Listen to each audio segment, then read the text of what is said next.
But the one thing people tend to realize at moments like this is that they wasted a lot of time when life was normal. Okay, and it's not just what they did with their time. It's not just that they spent too much time working or compulsively checking email. It's that they cared about the wrong things. They regret what they cared about. Their attention was bound up in petty concerns, year after year, when life was normal. And this is a paradox, of course, because we all know this epiphany is coming. Don't you know this is coming? Don't you know that there's going to come a day when you'll be sick or someone close to you will die, and you'll look back on the kinds of things that captured your attention? Because even if you live to be 100, there's just not that many days in life. It is always now. However much you feel you may need to plan for the future, to anticipate it, to mitigate risks, the reality of your life is now. Our conscious awareness of the present moment is, in some relevant sense, already a memory. But as a matter of conscious experience, the reality of your life is always now. And I think this is a liberating truth about the nature of the human mind. In fact, I think there's probably nothing more important to understand about your mind than that, if you want to be happy in this world. The past is a memory. It's a thought arising in the present.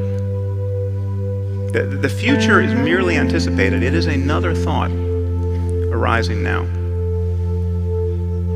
Okay, well, what we truly have is this moment and this.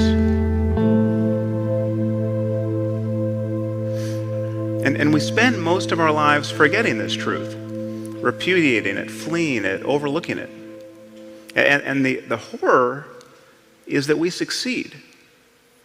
We manage to never really connect with the present moment and find fulfillment there because we are continually hoping to become happy in the future.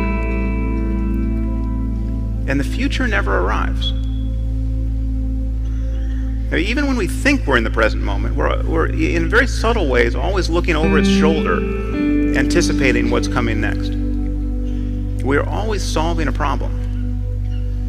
And it's possible to simply drop your problem, if only for a moment, and enjoy whatever is true of your life in the present. There are more connections in a single cubic centimeter of brain tissue than stars in our galaxy. And yet our inner experience offers absolutely no clue. We are subjectively unaware of most of what our minds are doing. And yet when we think about what matters is consciousness and its contents. Consciousness is everything. Our experience of the world, the experience of those we care about, is a matter of consciousness and its contents. So whatever the origins of consciousness, the most important question for us is how can we truly be fulfilled in life? How can we create lives that are truly worth living, given that these lives come to an end? So the frame we put around the present moment is important and largely determines our experience of it. But it seems possible, in fact, to experience life more nakedly than this, to experience it without an obvious frame.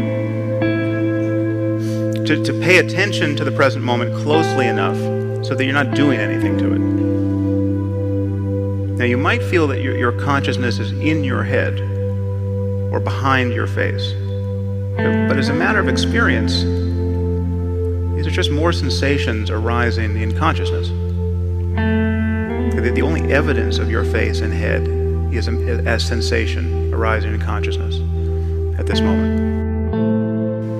Whatever you can possibly notice in your body, in your mind, in the world, has only one place to appear: in your conscious experience. Now, I'm not saying this is all just a dream, but as a neurological matter, it is very much like a dream. It is a dream that is constrained by inputs from the external world. And the dreams we call dreams at night are dreams that are not constrained by the external world. But your mind is all you have. Okay, it's all you've ever had. It's all you have to offer other people. We are all trying to find a path back to the present moment and good enough reason to just be happy here. If you're constantly ruminating about what you just did or what you should have done or what you would have done if you only had the chance, you will miss your life. You'll fail to connect with it. You'll fail to connect with other people. Okay, but being the mere hostage of the next thought that comes careening into consciousness isn't useful.